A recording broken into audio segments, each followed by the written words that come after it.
Arlo Needs Glasses by Barney Saltzberg is an entertaining book about a dog who needs glasses.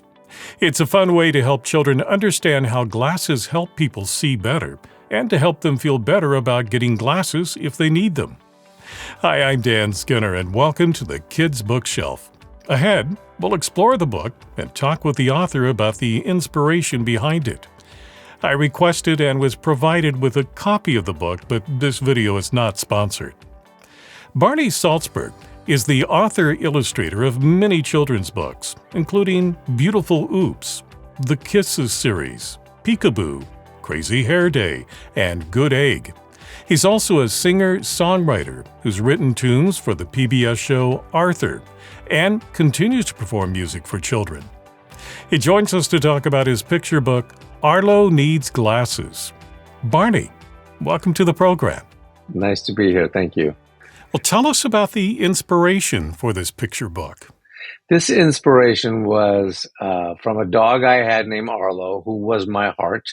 He was an 85-pound golden doodle. And from the moment I could throw a ball to him, it became evident way too soon that this dog was not going to be one to play catch with. It was comical and sad all in the same breath. He tried gallantly, but his coordination was just off. He was really like a giant stuffed animal. Had kind of like the IQ of a stuffed animal, I think, too. But it was funny because you throw the ball and he would leap for it. Every once in a while, you could get a ball in his mouth. But sometimes I think he would be yawning and I would just toss it. But to go after it was just a train wreck. To see this 85-pound ball of fur flying through the sky, and invariably it would hit him on the head or the nose, or he'd miss it altogether. It was, I'd say, about 95% of the time. And I'm always, as a children's book writer, looking for a subject. And my kids could attest to the fact that most things that they did, I'd say, oh, I could make a book out of this. So I thought, well, how would one be able to help a dog? And glasses was the perfect solution. And then everything kind of followed suit after that. Barney, would you read a small portion of the book for us to give a taste of what readers are going to find here? I would be happy to. This starts off with saying, I love my dog Arlo. He loves to play catch. But one day Arlo couldn't catch anymore, and every time I threw the ball, it flew or zoomed or whizzed or bopped him on the nose. And that's really how the problem starts. I'll read you one more spread. It says, I thought maybe Arlo forgot how to catch, and I showed him what to do. So this is a picture book, so for what age would you recommend it? It's really anytime a child's going to need glasses, and sometimes it's under 2 years old. It just depends.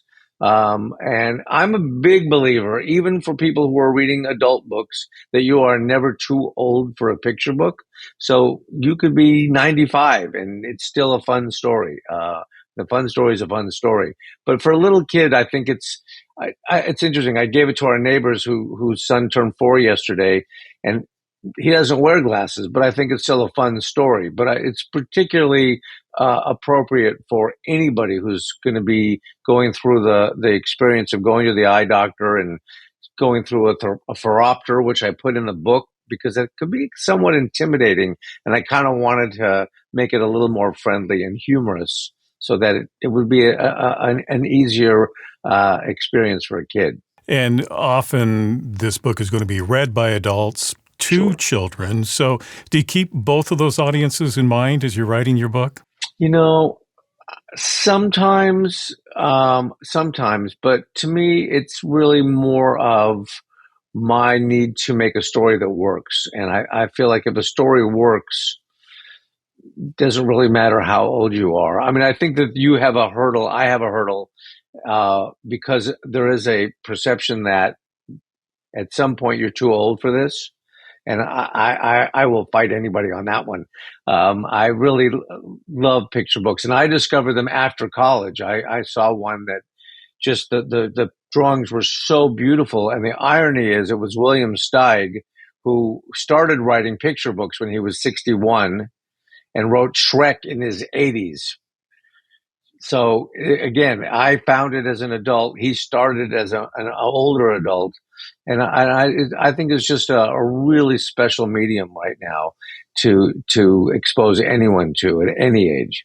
So as you pointed out, this is a great book for kids who maybe are going to need to get glasses, and this is an introduction, but it also helps kids that don't need glasses just to understand why people do need glasses. Yeah. Yeah, I think also if you see someone in your classroom that shows up one day wearing glasses, I think it can give you a little bit of empathy as to what they went through to get there. Maybe there was an issue in Arlo's case, he couldn't catch. It could be that you couldn't read, and or we're having just some problems out on the playground, and kind of go, wow, they had to go through this and do a test and have their eyes examined and then pick out glasses and maybe feel a little more empathetic towards them. So it could work on both sides. So I want to talk to you a little bit more about the humor in your illustrations, because there's a lot of fun stuff that as an adult I enjoyed seeing in your illustrations. But first I want to ask you just a little bit about the fact that you are both author and illustrator, because often those are two entirely different roles. So do you feel like it gives you a creative advantage to be both in making your books? Absolutely. Absolutely. I've had 2 or 3 books illustrated by other people, and it's always an interesting process of letting go, because I have complete control over being able to write and illustrate. And when you give your manuscript to someone else, one time it came back, I was not as happy as I would have liked to have been. And then there were other times when I've seen interpretations that have made me think, wow, I never would have gone there. And that's amazing. But when I get to do it, it's also a give and take process. When I'm writing, I can start to draw a bit and start doing a test as to who the character is going to be. I might start off drawing it as a kid, or a pig, or a bird.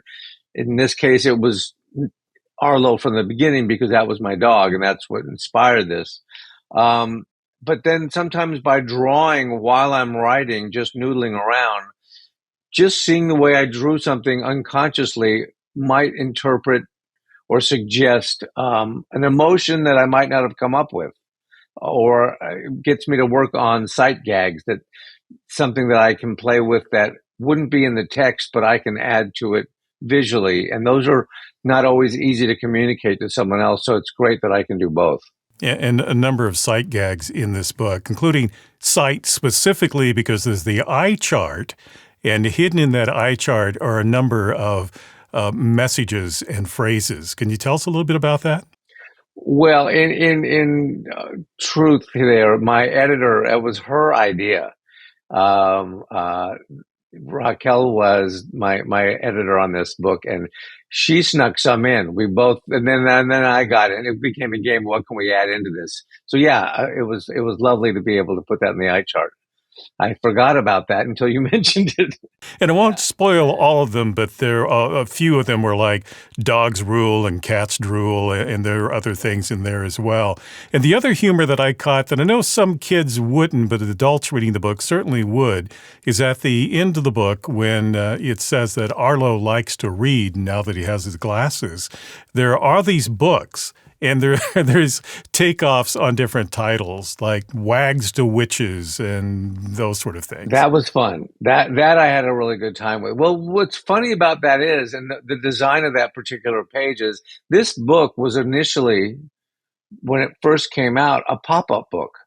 And that spread of all the books literally used to arc over and stand up.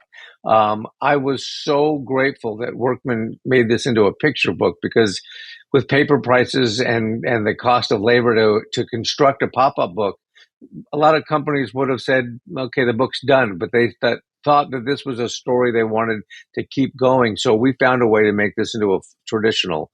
But that also explains why it's a shorter story, because traditionally interactive books are shorter, and I think it's a quick, easy read this way. But yeah, doing the dog titles, I had a blast to come up with what fun titles and subjects could I come up with on the book covers. Yeah, like Dog Day Afternoon Nap. Yeah. I got a lot of joy about that, so that was fun. Thanks. I talk to a lot of children's books authors just because, like you mentioned, I'm also fascinated with children's books and picture books because I think it's such a great way to introduce reading to children and an experience for adults to share with the children in their lives. And I'm just kind of curious about what inspires you to do this? What do you enjoy about creating these books for children? As I'm struggling on a story that I'm writing right now, it's an interesting time to ask that. I was so fortunate as a kid. We had a really great public library. It's still there. I'm in West Los Angeles, and that was actually in West Hollywood. And I went there on a regular basis, and I just found I love the smell of the paper. I love the feel of the book, and it really kind of added to a love, a lifelong love for printed books, and would always get to take some home. And then there was a wonderful bookstore that my parents would take me to, and if I was lucky, I would get to come home with one that I owned. And I just found the stories magical. They were my happy place, and that's clearly something that I've taken with me all my life. I didn't really think about picture books as a living until I got out of college, where I studied art and music, and found a book that I just wanted to literally be in the forest in this particular book, and thought, wow, I write songs and I draw. Maybe I could put these two together and have short lyrics that were song length, and my drawings to see if I could synthesize them to make stories. And it's something that tickles me. And at this point, I go to sleep every night thinking about story ideas. And it's something that I don't think I'll ever stop doing. I just love the medium. Do you have any advice for parents who are introducing their children to reading? I guess one thing is just read to them, but do you have any other thoughts about encouraging kids to read? Well, it's an interesting phenomenon because, yes, encourage them. I also think you have to model it. I think that's something really challenging for a parent in this tablet and screen moment we're in. And I don't see that going away anytime soon. But if you tell a kid to go read a book for 20 minutes and you're watching TV or on your phone, it almost could feel like a punishment. It's almost like eat your vegetables and then you can, have dessert. You want to kind of say, this is the dessert. This is something and I think doing it together, that connection. I started reading books to my children before they were born. I would put books on my wife's belly and start then.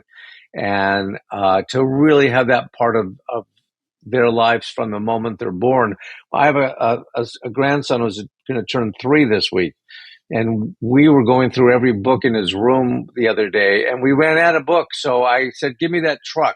He likes trucks. And I pretended to read the truck and had invisible pages that I would turn and just make up a story. And he thought it was hilarious. So then he started bringing me other toys in his room to read. I'll never remember any story I told at that moment, but it just becomes part of our connection. When it's time to put him down for a nap or at night when he goes to bed, we have a story, and it becomes a ritual that whether he even remembers this, he will on a cellular level, and hopefully continue to want to read. But I do think we have to do it with our kids as much as possible and turn off some screens. It's not the same. Yeah. So, Barney, what's next for you? Well, speaking of dog books, my first book of poetry is coming out in 2024. It's called The Smell of Wet Dog, and it's all dog drawings and all dog poems. And it was a dream of mine, I think, since I saw my first Shel Silverstein book, that I would be able to do a book of poetry. And it's taken a really long time, but I'm so happy it's coming out, and that will be coming out this year.